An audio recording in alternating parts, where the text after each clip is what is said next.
Hello again there, folks. So I wanted to do something a little bit different and take a look at a chapter from a book which I've been reading called Revolt Against the Modern World by Julius Evola. And I'm sure a lot of people have heard or read the book and probably heard Evola's name, but he does appear to be a figure who's more wide. He's some more of a meme.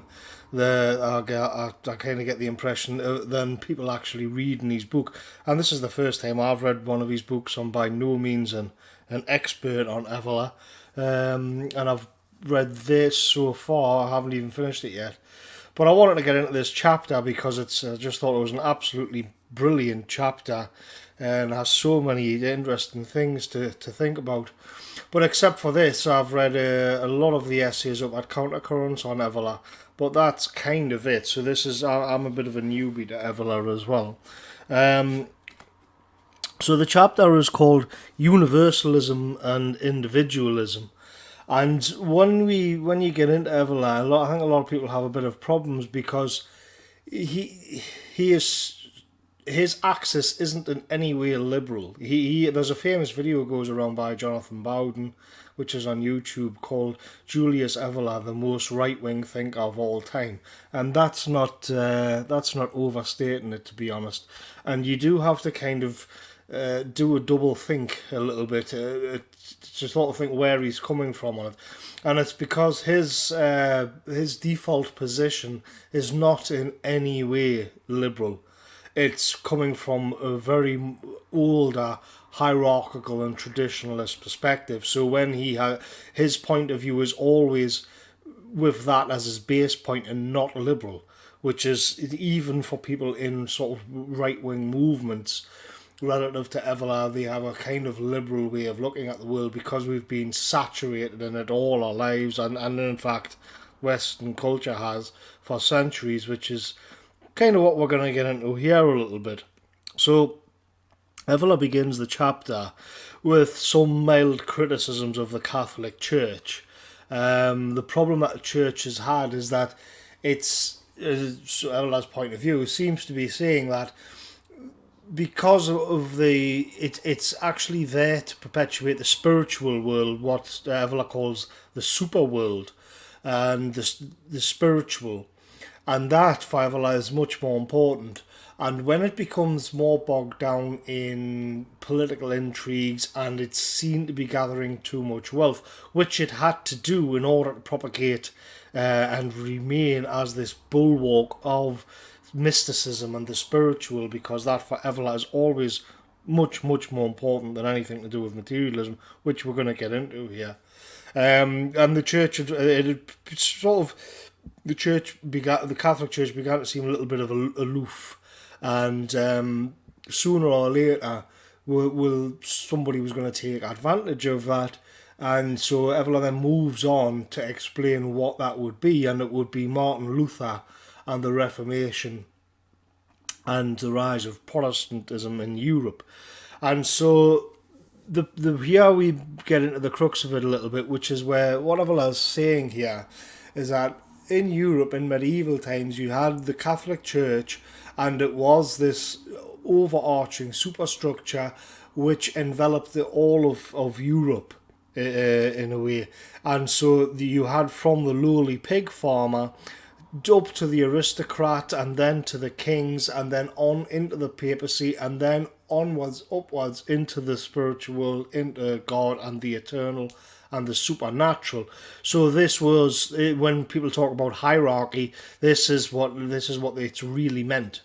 It's not just about sort of posh people bossing people around.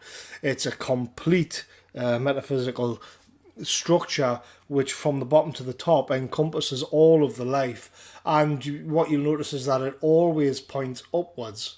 So the lowliest farmhand is in the same system, always going upwards into the supernatural, into the heavens and towards the eternal.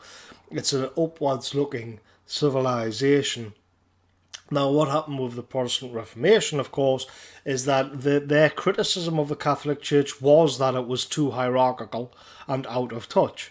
So Evola's point is that the things that Martin Luther criticised the church for are exactly what made it great.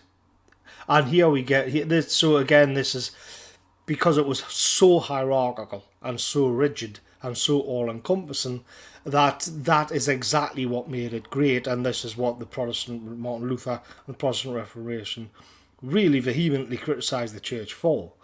Well, the problem with that is that what Evola points out at length here is that what then happened was that when the power of the Catholic Church was then sort of weakened, as it was by the Protestant Reformation, the Protestant Reformation didn't have any kind of hierarchy to it in the same way that the Catholic Church did. So understandings of God and the eternal became subjective. All of this sounds a little bit abstract and stuff, but it really does matter. It leads to a lot. This is why this chapter is so fascinating, because what then happened was that the man's relationship with God wasn't transcendent through all of these institutions and hierarchical structures which formed the society. It was purely subjective. It was then a man had direct path to God, and he made up his own mind. There was no longer looking upwards through a hierarchical chain of command, if you could say that. That had gone. And so instead of it having, if you think of it like this giant tower, what you then have is something which is flat and accessible to all men, regardless of how clever they were or how dumb they were, how rich they were, or how powerful they were, how weak they were. It didn't matter. This is, again, the kind of the Protestant argument all along. But, as Evola points out, what this led to was that each man was then, in his own way, in his own subjective way, had a path to what he perceived to be God, which forever had completely destroyed the super world, as he would call it, the mystical and the supernatural, the metaphysical.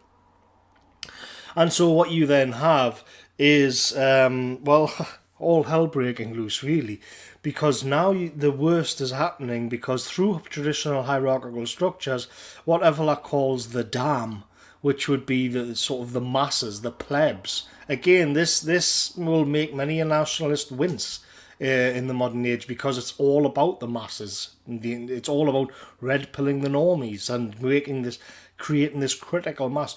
Evola doesn't have any time for that at all, because he regards the vast majority of humanity as Bowden says on the video, sacks of potatoes. They are just plebs, and they should know their place, and they should absolutely not be given the kind of agency which is given to them by the Protestant Reformation. That it's a disaster. So Evola's going to go on to explain what the nature of that disaster is.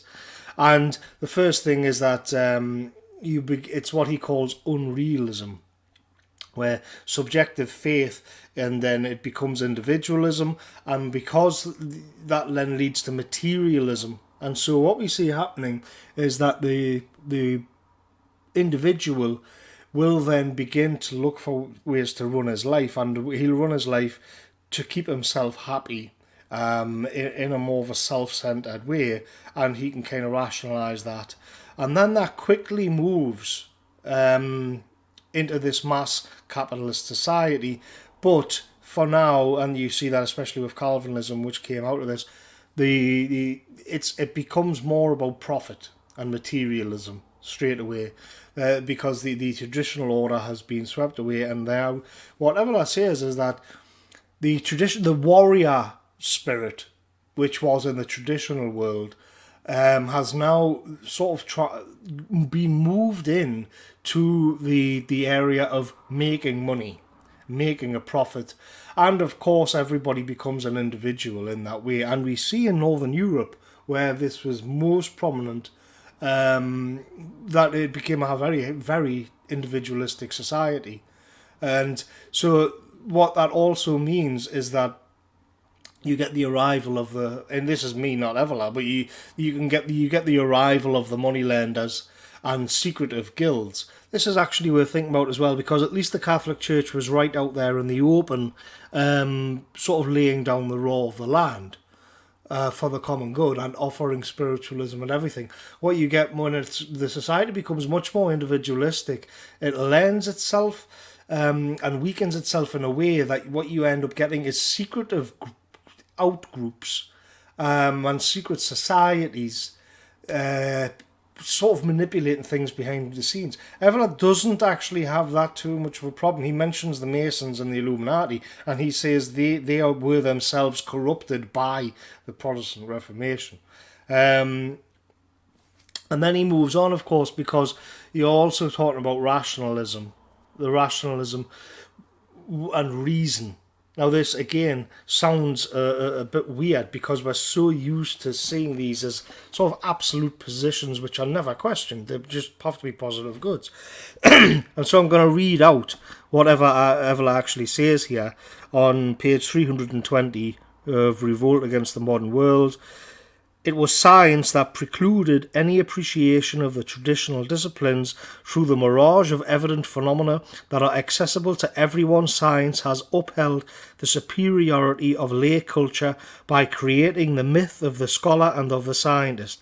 It was science that, by dispelling the darkness of superstition and religion, in quotes, and by insinuating the image of natural necessity, has progressively and objectively destroyed any possibility of a subtle relationship with the secret powers of things. It was science that snatched away from man the voice of the sea, the earth, and the heavens, and created the myth of the new age of progress.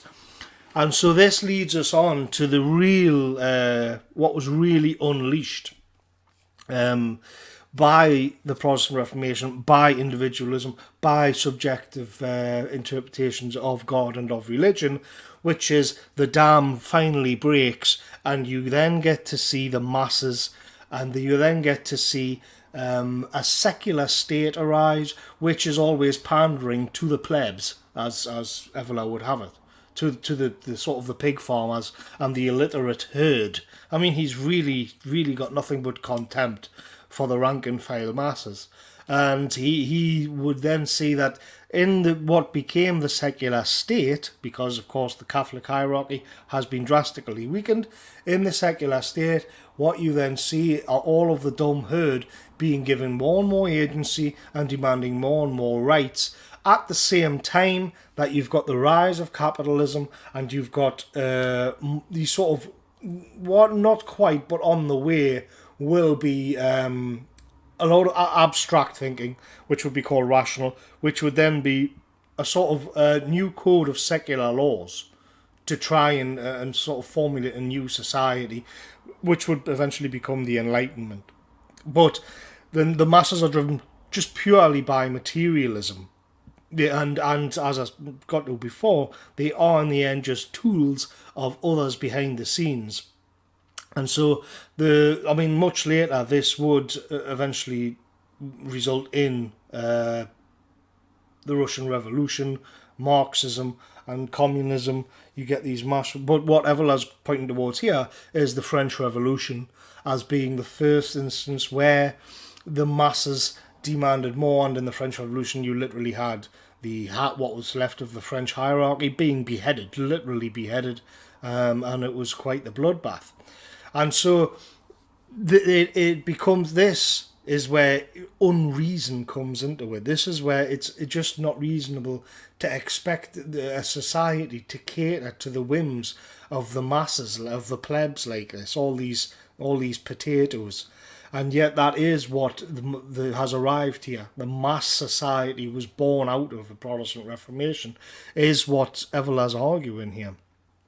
And what we also see is what it's moving from a way of being to a way of becoming. So you are no longer settled in a specific hierarchy and a spiritual life in your own place in the world. What is now coming into be is the age of becoming, and it's about always looking to the future, always chasing the next paycheck, and of course, as Evola said before, progress. So progress and becoming is kind of a similar thing. It's about always constant change and always on a forward path, which the masses are supposedly driving. and what they will always be asking for more rights. And in a way, it's just pure materialism, of course. The dam has completely broken. This is a little bit like splitting the atom. So this thought process of rampant scientism and all the rest of it is a little bit like splitting the atom and then unleashing all of these powerful forces. This is what the Protestant Reformation has unleashed upon the world, according to Evola in this chapter, which is a brilliant insight. And we see, really what we're seeing is the modern world being born. And when we're looking at how we got to the situation that we're in today here in the West, we can see that this was on the way. The Enlightenment hasn't arrived yet. Maybe I've got a feeling that's going to come in the next chapter, which is called the abolition of the castes. So we can see again that Evola is not very happy at all. Julius Evola is very happy with a society which actually has castes in it, which was medieval European society. When you've abolished that, you unleash the masses, and then you have to cater to the whims of the materialistic masses, and it's always about money, and then the moneylenders arrive and manipulate the masses and get them into debt, make them pay off interest, the usury, and all of the rest of it.